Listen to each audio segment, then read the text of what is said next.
శ్రీ సత్యసాయి జిల్లా కదిరిలో 60 మంది లబ్ధిదారులకు 60 లక్షల రూపాయల సీఎం సహాయ నిధి చెక్కులను ఎమ్మెల్యే కందికుంట వెంకటప్రసాద్ పంపిణీ చేశారు. ఈ సందర్భంగా ఆయన మాట్లాడుతూ నిరుపేదలకు సీఎం చంద్రబాబు అన్ని విధాలా సహాయం చేస్తున్నారన్నారు. కూటమి ప్రభుత్వం చేస్తున్న మంచి పనులను జీర్ణించుకోలేక ప్రతిపక్ష వైసీపీ నిందలు వేసి రాజకీయ లబ్ధి పొందాలని చూస్తోందని ఆయన ఆగ్రహం వ్యక్తం చేశారు. వైసీపీ నేతలు తప్పుడుగా మాట్లాడితే తాట తీస్తామని ఎమ్మెల్యే కందికుంట హెచ్చరించారు.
सुनील कुमार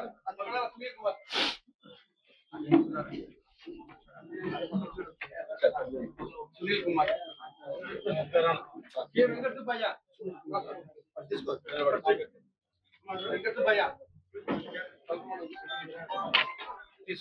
रामचंद्र रेड्डी रामांजलम्मा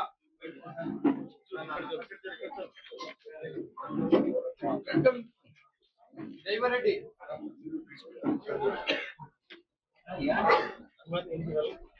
मौलाली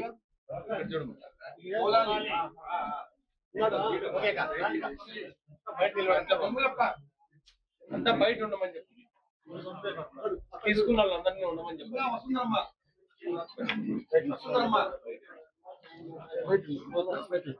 ఎందుకు లేదు పంపించి ఇప్పటికే లేట్ చేసి ఇప్పటికే లేట్ చేసి ఎవరిది ఇది విశ్వనాథ్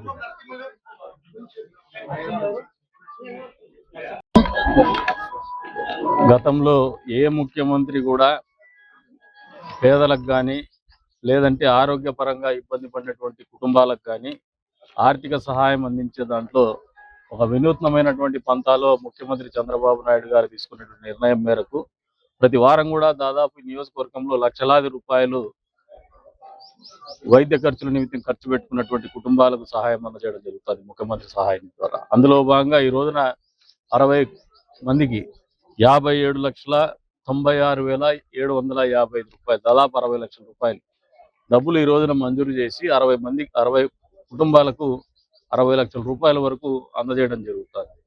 దీంతో కలిసి దాదాపు ఈ 19 నెలల కాలంలో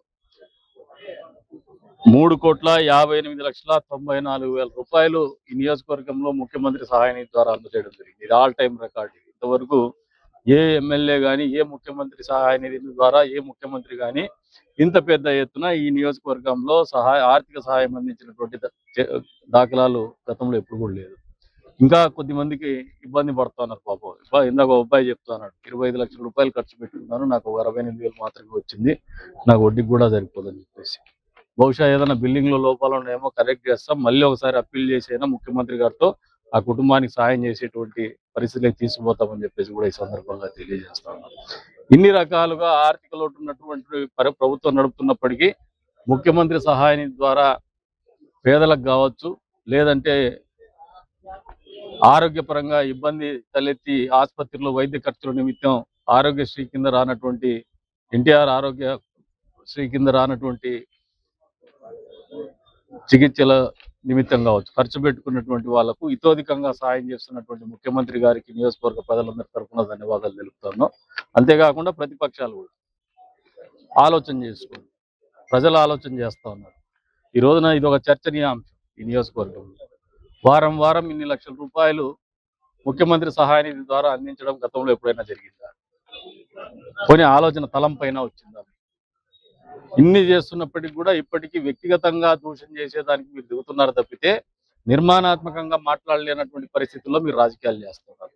ఇప్పటికి కూడా కులాల మధ్యనో మతాల మధ్యనో వ్యక్తిగతంగా లేనటువంటి అబద్ధాలు నిందలు వేయడం ద్వారానో మీరు రాజకీయాలు లబ్ధి పొందాలనుకుంటున్నారు, కానీ వాస్తవానికి దగ్గరగా రాజకీయాలు చేయలేకపోతున్నారు, రాజకీయాలు మాట్లాడలేకపోతున్నారు, కనీసం ఆలోచన కూడా చేయలేనటువంటి పరిస్థితుల్లో వైఎస్ఆర్సీపీ పార్టీ ఉంది ఈరోజు. కాబట్టి కళ్ళు తెరుచుకొని చూసుకోండి. ప్రజలు తెలివైనటువంటి వాళ్ళు, విజ్ఞులు, అన్ని గమనిస్తూ ఉంటారు. మంచేది చెడేది, మంచి చేసే వాళ్ళు ఎవరు, చెడు చేసే వాళ్ళు ఎవరు, మంచి చేసే ప్రభుత్వం ఏది, చెడ చేసే ప్రభుత్వం ఏంది, మంచి చేసే నాయకుడు ఎవరు, మంచి ఆలోచన చేసేటువంటి నాయకుడు ఎవరు, వాళ్ళ కోసం ఆలోచన చేసేటువంటి నాయకత్వం మీద అనేది ఒక సుస్పష్టమైనటువంటి ఆలోచన ప్రజల్లో ఉంది. తస్మాత్ జాగ్రత్త వైఎస్ఆర్సీపీ పార్టీ నాయకులారా, శ్రేణులారా. ఈ నియోజకవర్గంలో ఒక తప్పుడు వ్యవహారము, తప్పుడు సాంప్రదాయానికి తెరలేపినారు. ఎవరి ఆస్తులైనా అమ్ముకుంటా అంటే వాళ్ళ ఆస్తులకి మీరు రాజకీయ ప్రయోజనాలని దృష్టిలో పెట్టుకొని ఆర్థికంగా బలపోతూ వ్యాపారాలు చేసుకోకూడదని మతాన్నో కులాన్నో తప్పుడు పత్రాలను సృష్టీకరించి అడ్డుకునేటువంటి ప్రయత్నం చేసినారు. చట్టం తన పని తాను చేసుకుపోతోంది, దానికి అక్కడ ఇబ్బందులు ఉండవు. బహుశా 4 రోజులు లేట్ అయ్యిండొచ్చేమో, అంతేగాని చట్టం తన పని తాను చేసుకుపోతుంది. అంతేకాకుండా బైపాస్ రోడ్డు ప్రజల కోసము 250 కోట్ల రూపాయల డబ్బులు వెచ్చించి నిర్మిస్తే అది మా ప్రభుత్వంలో టెండర్ ప్రాసెస్ అవుతే పూర్తి చేయనటువంటి పరిస్థితులకు ఎందుకు పోయిందంటే ఆ రోజున మీ ప్రభుత్వం చేతగానితనం వలన, మీ ప్రజాప్రతినిధి చేతగానితనం వలన. మా ప్రభుత్వం వచ్చిన వెంటనే ఓ వైపున మేము క్లియర్ చేసేసి సమస్యలు పెండింగ్ ఉన్నటువంటి సమస్యలని పూర్తి చేసి ట్రాఫిక్ అంతరాయం లేనటువంటి పరిస్థితి కల్పించి రెండో వైపున పోతే కుటిలమైనటువంటి రాజకీయ నీతి, మీకు చెందినటువంటి భూములు ఉన్నాయని చెప్పేసి మళ్ళీ హైకోర్టును ఆశ్రయించడం జరిగింది. 2 రోజుల క్రితం హైకోర్టులో అది కూడా కొట్టివేయడం జరిగింది. వచ్చే రోజుల్లో ఆ సమస్య కూడా పూర్తి చేస్తాం. అది మా ప్రభుత్వం యొక్క ఆలోచన, మా ముఖ్యమంత్రి గారి ఆలోచన. తదనుగుణంగా మా స్థాయిలో ఎమ్మెల్యేగా మా ఆలోచన కానీ, మా కింది స్థాయి నాయకుల ఆలోచన కానీ ప్రజలకు మంచి చేయాలని మా పట్టుదల, ప్రజలకు సౌకర్యాలు కల్పించాలని మా పట్టుదల, ఈ నియోజకవర్గాన్ని అభివృద్ధి చేయాలనేది మా పట్టుదల, ప్రజలు సుఖ సంతోషాలతో ఉండాలనేది మా పట్టుదల. ఇన్ని రకాలుగా మంచి ఆలోచన చేసేటువంటి పార్టీ కానీ, ప్రభుత్వం కానీ చంద్రబాబు నాయుడు గారి నాయకత్వంలో కొలువు తీరింది. మీరు అరాచకమైనటువంటి పాలన అందించినందుకే 5 సంవత్సరాలు 151 సీట్లు ఇచ్చినటువంటి మీకు 5 సంవత్సరాల పరిపాలన తర్వాత మధ్యలో 5 కొట్టేసి 11 సీట్లు ఇచ్చినటువంటి పరిస్థితులు మీరు మర్చిపోవద్దని చెప్పేసి హెచ్చరికని జారీ చేస్తాను. ఇదే రకమైనటువంటి తంతు మళ్ళీ మీరు కొనసాగితే, ఇదే రకమైనటువంటి వ్యవహార శైలి మీరు ఆలోచన చేస్తే బహుశా మీరు పదే పదే చెప్తాంటారు కేవలం 6,000 చిల్లరే కదా అని చెప్పేసి.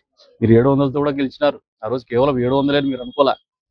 6,000 చిల్లరైనా 700 అయినా వచ్చే రోజుల్లో మీరు ఈ రకమైనటువంటి తంతు మీరుండి ఇదే రకంగా మేము పనిచేస్తే ఆ 6,000 చిల్లర 60,000 చిల్లర అయ్యేది గ్యారెంటీ అని చెప్పేసి కూడా ఈ సందర్భంగా చెప్తాను.